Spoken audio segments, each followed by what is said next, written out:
Ya, jadi mohon maaf tidak merendahkan rumah tahfidz yang begitu banyak zaman sekarang, apalagi di Aceh, tidak meremehkan tahfidz. Akan tetapi jangan terlalu fokus sama hafal Al-Qur'annya, tapi fokuskan juga anak kita harus paham isi Al-Qur'annya. Ikut metode hafalan sahabat Nabi Muhammad. Sahabat Nabi hafal Quran bagaimana? Tidak pindah ke ayat selanjutnya kecuali ayat yang sebelumnya dihafal telah diamalkan terlebih dahulu. Itu cara sahabat. Tidak pindah kecuali ayat yang telah dihafal mereka udah paham, sudah amalkan. Bukan meremehkan hafalan Al-Quran, tidak bagus. Akan tetapi kalau umpama anak mau hafal Al-Quran tapi tidak beramal dengan amalan Al-Quran, tidak paham dengan isi Al-Quran, maka bedanya anakmu sama kaset apa?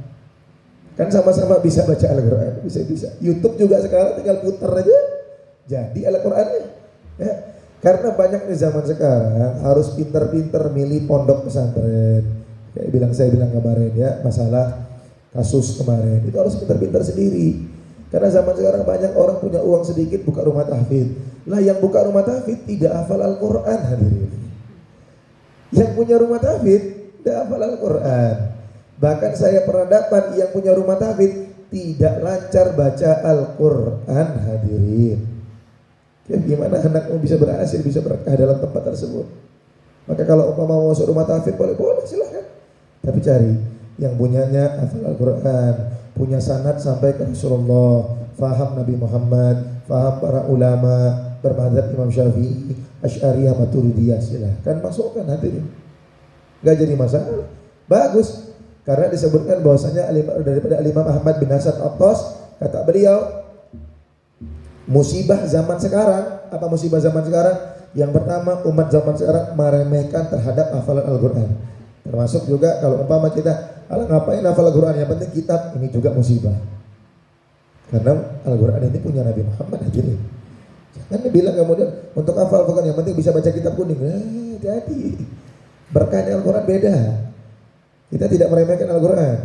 Jangan kemudian gara-gara banyak orang-orang yang berseberangan akidah dengan kita memegang Al-Quran, terus kita benci sama Al-Qurannya. Ini kan pemahaman yang salah. Sama kadang-kadang kalau umpama saya dulu di Langsa pernah buat miladnya Sayyidah Fatimah, langsung dicek, oh Habib Syiah. Kenapa? Gara-gara buat milad Sayyidah Fatimah. Saya tanya kenapa memangnya? Kan Sayyidah Fatimah itu mereka sering, saya bilang Sayyidah Fatimah itu punya Ahlus Sunnah. Sayyidina Husain, Sayyidina Ali punya Ahlussunnah wal Jamaah. Lah kalau antum sendiri tidak mau ceritakan tentang Sayyidah Fatimah, Sayyidina Ali, Sayyidina Husain, jangan salahkan mereka. Orang yang punya akidah tidak benar mengklaim Sayyidah Fatimah punya mereka. Terus kita punya siapa? Kalau Sayyidah Fatimah sudah sama mereka, Sayyidina Husain sudah sama mereka, Sayyidina Ali begitu. Terus kita Ahlussunnah punya siapa? Tidak punya siapa-siapa, malu dong hadirin. Di akhirat nanti yang paling mulia Sayyidah Fatimah. Maka kalau kita tidak menceritakan versi Sayyidah Fatimah yang betul, macam mana umat tahu bagaimana Sayyidah Fatimah yang betul? Karena orang zaman sekarang banyak yang alergia. Nyebut Sayyidah Fatimah langsung, ini Habib sering nyebut Sayyidah Fatimah. Barangkali coba kita cek akidah saya, silakan. Saya punya mazhab Syafi'i, dalam tauhid Asy'ari, Maturidiyah, dalam tasawuf Al-Imam Al-Ghazali. Cek silahkan, dia punya akidah, dia punya guru, silahkan dicek hadirin.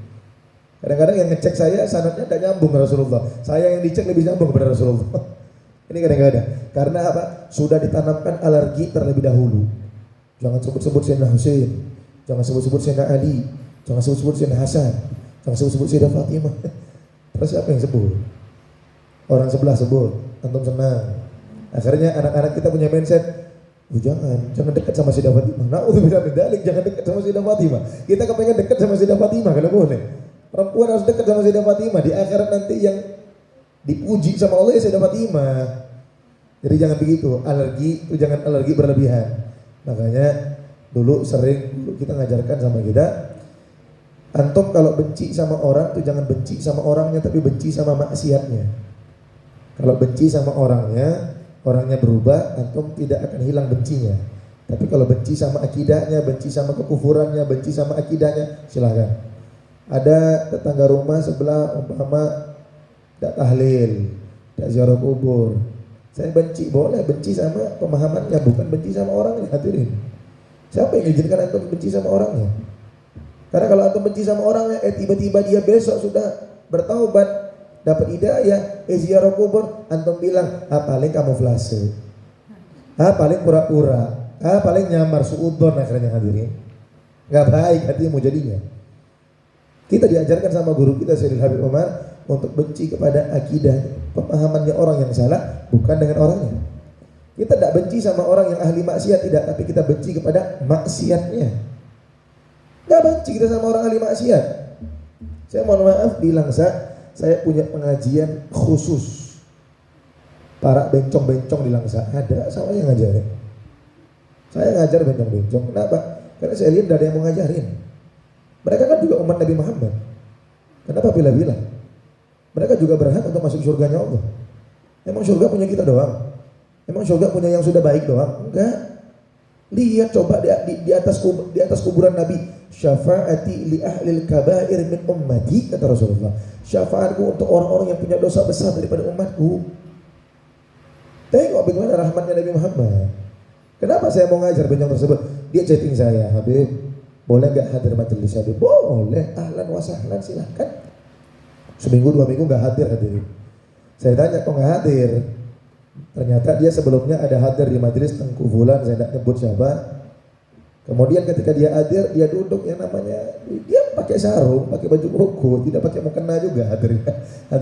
Dia juga tahu kodratnya dia itu laki-laki. Cuman ya lembutnya dia siapa yang bisa ubah, hadirin.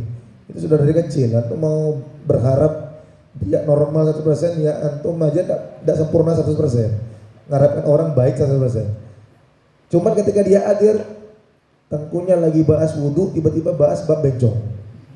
Besok nak mau hadir lagi, minder hadirin. Inilah problemnya umat Islam zaman sekarang. Kadang-kadang yang ngancurkan Islam itu orang Islam sendiri.